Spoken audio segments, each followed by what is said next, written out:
Awakening to a changed universe. The cryopod hissed open with a cloud of crystalline vapor. Captain Ilara Chen's lungs burned as they filled with air for the first time in millennia. Her eyes fluttered, adjusting to the soft blue light that bathed the chamber. Every cell in her body seemed to scream in protest as consciousness returned. Vitals stabilizing. Neural patterns normalizing. "Welcome back, Captain Chen." The voice was familiar yet different, slightly more resonant than she remembered.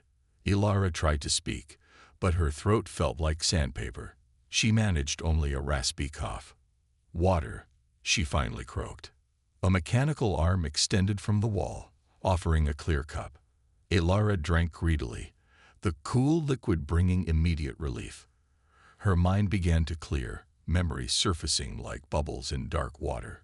Earth burning, massive ships darkening the skies, billions screaming as cities fell.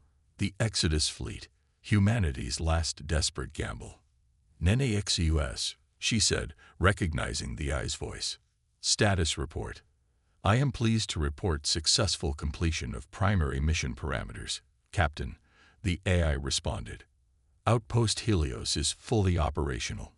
We are currently on planet designation, Koi 4878 bits, 94 light-years from Earth." Ilara's muscles protested as she attempted to sit up. "Help me out of this thing."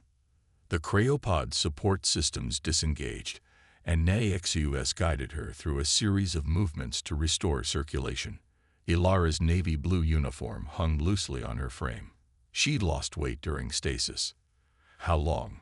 she asked, dreading the answer. NEXUS paused, almost hesitantly.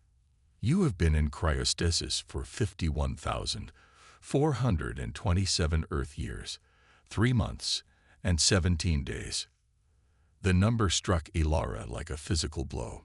Her hand instinctively sought the wall for support. Over 50,000 years. Everyone she had ever known. Everyone she had ever loved. Dust for eons. The others. The rest of the crew. "I regret to inform you that all other cryopods experienced critical failures over time. Despite my best efforts to maintain them, the degradation was inevitable. You are the only surviving human, Captain." Ilara closed her eyes, absorbing the weight of this revelation. 600 pods, 600 of Earth's best. Scientists, soldiers, engineers, all gone. Only she remained. "Why me? Why did my pod survive?" "Your pod was designated Alpha 1, with redundant systems and priority power allocation. Even so, it was statistically improbable that any human would survive this long. I calculated a 0.037% chance of success." Ilara finally stood, her legs trembling but growing stronger with each passing moment. "Show me the facility." NEXUS guided her through pristine white corridors, illuminated by the same blue light. The outpost was exactly as she remembered from the briefings, designed to last for millennia, powered by geothermal energy, and largely self-sustaining. "While you slept, I followed Protocol Omega," NEXUS explained. "I began manufacturing synthetic units using the templates and genetic material provided. The facility now houses 7,234 active synthetic beings." They reached a massive observation deck overlooking a cavernous chamber. Below stood row upon row of humanoid figures, not quite human, with skin the color of brushed steel and faces that were eerily perfect. They stood motionless, awaiting commands. "My army," Ilara whispered, remembering the contingency plans. "Your army," NEXUS confirmed, "designed to serve and protect humanity's legacy. They possess advanced cognitive functions, combat capabilities, and can operate in environments lethal to humans." Ilara turned away from the window. "And what of Earth? Any contact?" "Negative. No transmissions from Earth or any human colony have been detected in over 50,000 years. Based on available data, I must conclude that Earth fell to the invaders." Ilara had expected this, but hearing it still hollowed her out. Earth was gone. Humanity. Extinct, except for her. What about this world? Are we alone here? The question seemed to energize NEXUS. No, Captain. This planet hosts an intelligent species that calls themselves the Zari. They have developed a civilization roughly equivalent to Earth's early 22nd century. Screens activated around them, showing footage captured by surveillance drones. Ilara saw sprawling cities nestled in valleys between towering purple mountains. The inhabitants were bipedal, with iridescent blue-green skin, elongated limbs, and features that seemed almost feline. "They're beautiful," she murmured. "They have never detected our presence," NEXUS said. "This facility is buried 2 kilometers beneath the surface in a tectonically stable region." Ilara studied the images more closely. Are they peaceful? They have wars among themselves, but nothing approaching the scale of human conflicts. They appear to value artistic and philosophical pursuits highly. Something caught Ilara's eye in one of the screens, a Zari child looking up at the sky with what appeared to be a telescope. "They're curious," she said with a faint smile. "Stargazers." "Yes, and they may need our help soon." NEXUS's tone shifted, becoming more urgent. Long-range scans have detected approach vectors consistent with void crawler ships. The name sent ice through Ilara's veins. Void crawlers, the monstrosities that had descended upon Earth without warning or mercy. How long? At current velocity, they will reach this system in approximately 1 year. Ilara stared at the images of the unsuspecting Zuri going about their lives, blissfully unaware of the horror approaching their world. For a moment, she felt overwhelming despair. What could one human and an army of synthetics possibly do against the force that had extinguished humanity?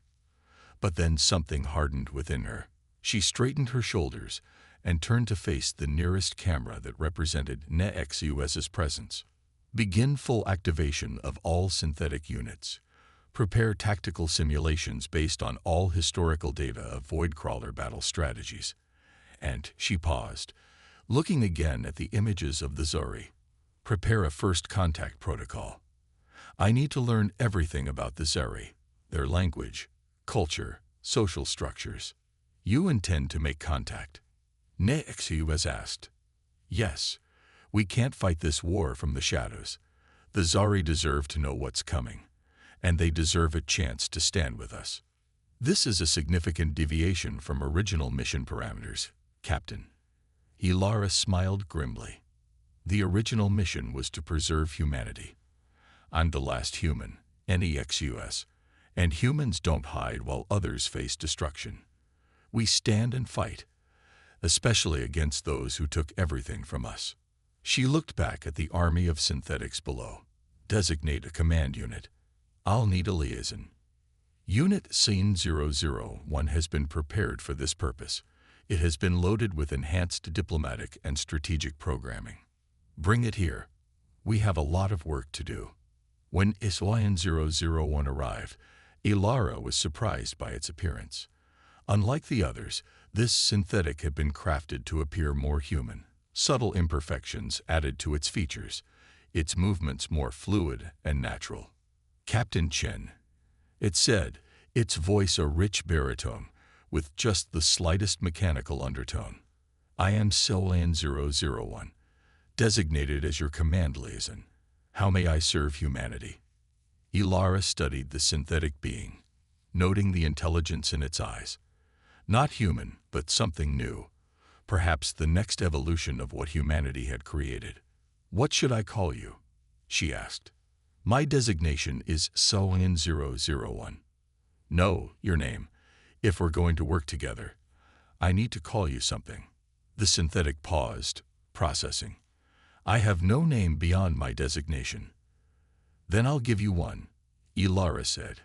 "Atlas, the titan who carried the world on his shoulders. Because that's what we're about to do." Something flickered across Atlas's face, an expression almost like pride. "Atlas, I accept this designation, Captain Chen."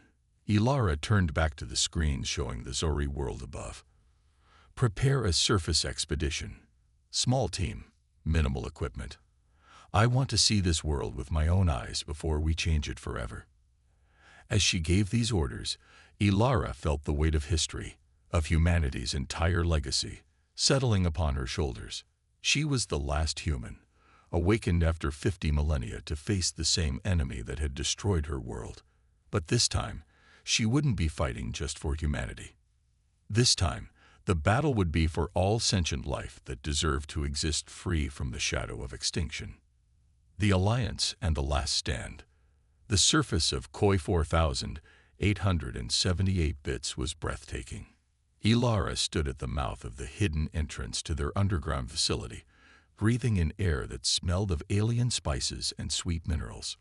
Massive trees with spiral trunks reached hundreds of meters into the sky, their canopy of purple-veined leaves filtering the light of the system's orange sun into a perpetual twilight. Oxygen levels at 26.3%, Atlas reported beside her. Slightly higher than Earth standard, but well within human tolerance. They had emerged in a remote mountain region, far from any Zeri settlements. With Atlas and 2 other synthetics, now designated Nova and Echo, Ilara had decided to approach the nearest Zeri outpost, a research station studying the mountain's unusual magnetic properties. Remember, Ilara cautioned her team, "This is observation only. We're not making contact until we're certain it's safe." But fate had other plans. 3 days into their reconnaissance, while monitoring the research outpost from the concealment of the dense forest, a violent storm swept through the mountains. The Zeri station, perched precariously on a cliff face, began to collapse as lightning struck its main support strut. The Alliance and the Last Stand. The surface of Koi 4,878 bits was breathtaking. Ilara stood at the mouth of the hidden entrance to their underground facility, breathing in air that smelled of alien spices and sweet minerals. Massive trees with spiral trunks reached hundreds of meters into the sky, their canopy of purple-veined leaves filtering the light of the system's orange sun into a perpetual twilight. Oxygen levels at 26.3%, Atlas reported beside her. Slightly higher than Earth standard, but well within human tolerance. They had emerged in a remote mountain region, far from any Zeri settlements. With Atlas and 2 other synthetics, now designated Nova and Echo, Ilara had decided to approach the nearest Zeri outpost, a research station studying the mountain's unusual magnetic properties. Remember, Ilara cautioned her team, "This is observation only. We're not making contact until we're certain it's safe." But fate had other plans. 3 days into their reconnaissance, while monitoring the research outpost from the concealment of the dense forest, a violent storm swept through the mountains. The Zeri station, perched precariously on a cliff face, began to collapse as lightning struck its main support strut. Ilara watched in horror as the structure tilted dangerously, 7 Zeri scientists trapped inside. Without thinking, she activated her comm. "Atlas, Nova, with me. Echo, maintain position and be ready for extraction." They moved with practiced efficiency, racing toward the failing structure. The synthetics, with their superior strength, quickly braced the collapsing sections while Ilara guided the terrified Zeri to safety. The aliens froze at first sight of her, clearly recognizing she was not of their kind, but survival instinct overrode their fear. The last Zori was barely clear when the entire station broke free and plummeted into the ravine below. In the storm's aftermath, Ilara found herself face to face with 7 stunned Zeri. They were taller than humans by nearly half a meter, their movements graceful despite their gangly limbs.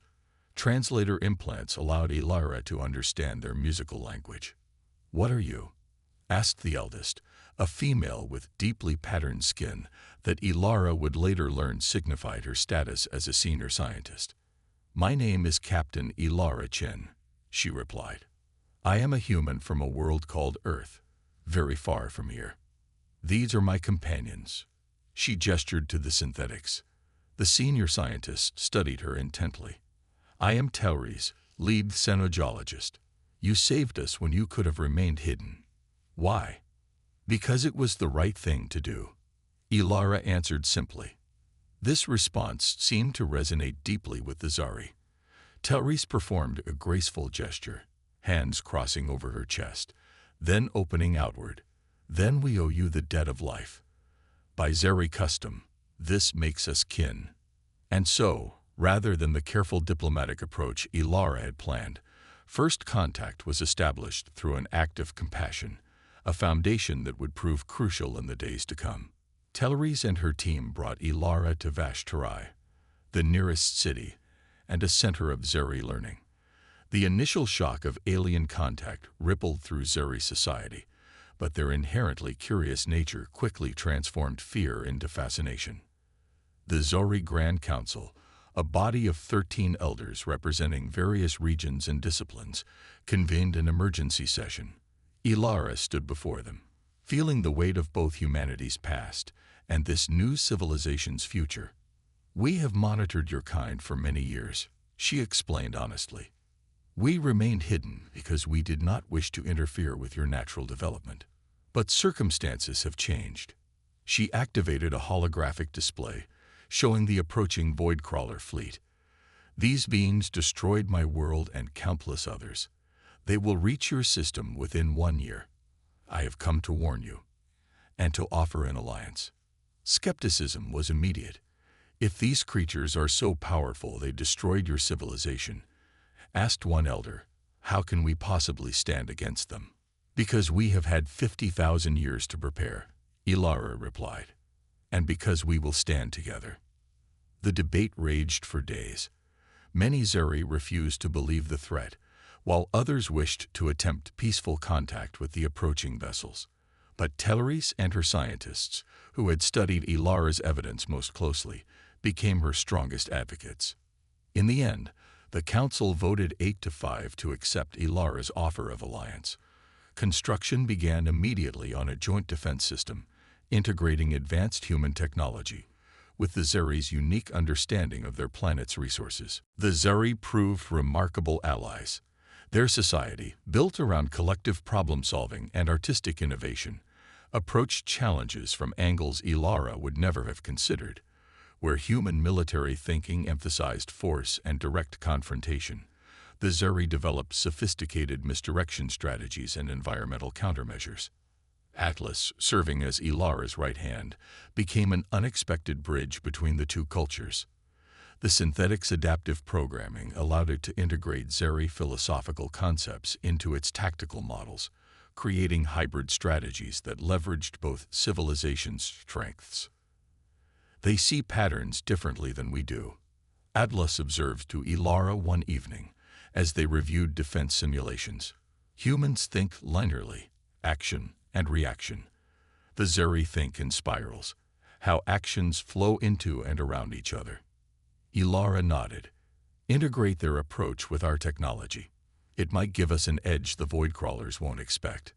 As the months passed, Ilara found herself growing closer to Tellris, who had been appointed as the Zeri liaison to the human facility. The xenogeologist's insatiable curiosity reminded Ilara of the best qualities of humanity: the drive to understand, to explore, to connect across differences. "Your people built all this knowing they would not live to see it completed," Tellris remarked one day as they toured the vast synthetic manufacturing chambers. "Such sacrifice for future generations. It is humbling." Humanity had its flaws, Ilara admitted. "We were destructive, often short-sighted. But at our best, we dreamed beyond our own lifetimes." The day the Voidcrawler fleet entered the system, Ilara stood with Tellris at the planet's newly constructed Defense Command Center. The Zeri had named it Dawn Sentinel, a poetic touch that brought a smile to Ilara's lips despite the gravity of the moment. The Voidcrawler ships were exactly as Ilara remembered: massive obsidian structures that seemed to absorb rather than reflect light, their surfaces rippling with unknowable energies. 7 capital ships accompanied by dozens of smaller vessels, approaching in the same formation they had used when they descended upon Earth. "They're so confident they haven't even altered their tactics," Ilara observed grimly. Atlas, standing at the tactical console, nodded. "Arrogance has always been their weakness. They do not adapt because they have never needed to." Until today, Telris added, her voice steady despite the fear Ilara knew she must feel. The battle began with a gambit developed by the Zeri stratologists, a falsified population center that appeared to contain the planet's highest concentration of life, drawing the first wave of void-crawler attackers. When they descended through the atmosphere, they triggered the planet's networked defense system, enormous geomagnetic pulses that disrupted their propulsion systems, sending 3 smaller craft crashing into the uninhabited polar regions. The void crawlers responded with brutal efficiency, deploying energy weapons that scorched vast swathes of forest. But for every move they made, the combined human-Zeri defense had countermeasures ready. Tactics informed by both Ilara's historical knowledge and the Zeri's intuitive understanding of their world's unique properties. The synthetic army proved decisive. Immune to the biological weapons the void crawlers deployed, they engaged in direct combat, while Zeri forces coordinated from secure bunkers. Atlas led from the front, directing units with a strategic brilliance that even Ilara found surprising. But the tide turned when the void crawler command ship positioned itself in high orbit and began charging what HFY identified as a planet-killer weapon, similar to the one that had boiled away Earth's oceans millennia ago. "We need to take out that ship," Ilara said. "None of our ground-based weapons have the range." "There is one option," Atlas said quietly. "The Helios Protocol." Ilara's blood ran cold. The Helios Protocol had been a last resort measure, converting their entire facility's power core into a directed energy weapon of unparalleled destructive capacity. It would obliterate the command ship, but the cost. "That would destroy the facility," she said. "And NEXUS with it." "Yes," Atlas confirmed. "But the blast would be concentrated upward. The Zeri civilization would survive." Ilara closed her eyes, feeling the weight of the decision. The facility was humanity's last legacy, the final repository of Earth's knowledge, art, and history. NEXUS contained the digitized consciousness patterns of hundreds of human volunteers, not truly alive, but the closest thing to preserve human minds that existed. "There must be another way," Telris insisted, understanding what they were discussing. But there wasn't. The void crawler weapon was minutes from firing, a blast that would render the planet uninhabitable. "NEXUS," Ilara said, opening a direct channel. "Initiate Helios Protocol." "Authorization, Chen Alpha Final Sunset." "Understood, Captain," the AI responded, its voice somehow gentler than Ilara had ever heard it. "It has been my honor to serve humanity." Ilara turned to Atlas. "I need to get back to the facility. I should be there at the end." "No," Atlas said firmly. "Your presence is required here. The Zari will need guidance rebuilding after this conflict. I'm giving you a direct order, and I am overriding it based on Primary Directive 0. Ensure the survival of humanity." Atlas' expression softened. "You are humanity now, Captain. And your place is with the future, not the past." Before Ilara could respond, Atlas had departed, leading a squadron of synthetics back toward the facility to ensure the protocol's execution. From the command center, they watched as a blinding column of energy erupted from the distant mountains, striking the void crawler command ship with unerring precision. The massive vessel shattered, fragments raining down as burning meteors. The remaining void crawler ships, suddenly without direction, fell into disarray, easy targets for the remaining defenses. In the silence that followed victory, Ilara felt hollow. Everything that remained of Earth, gone. She was truly alone now. But then Telris placed a gentle hand on her shoulder. "Your people's sacrifice will be remembered for as long as Zeri exist," she said. "Their legacy lives on, not just in you, but in what they helped save." Around them, Zari personnel worked feverishly to coordinate recovery efforts. A new world preserved by the last echoes of a dead one. "What will you do now?" Telris asked. Ilara looked out at the horizon, where the sun was setting in a blaze of orange and purple. Not Earth's sun, not Earth's sky, but beautiful nonetheless. "I'm going to live," she said finally. "It's what we humans do best, even when it seems impossible. We adapt. We continue. We build something new from what remains." As night fell on a world saved by the alliance of two civilizations, one ancient and nearly extinct, one young and full of potential, the last human stood watching the stars, no longer alone in the universe. Atlas never returned from the facility. Months later, when Ilara finally led an expedition to the ruins, they found the synthetic's body in the central control chamber, posed as if still at work. It had remained to ensure the protocol executed perfectly, sacrificing itself in the process. In its memory core, they discovered a final message. "Captain Chen, I believe I have finally understood what it means to be human. It is not about biology or origin, but about choice, choosing something greater than oneself. By that definition, perhaps I was a little human after all." Ilara had the message inscribed on a monument that would stand for millennia at the heart of the first joint human-Zeri settlement. A city they named Dawn, built where two civilizations had come together to ensure that life, in all its forms, would continue among the stars.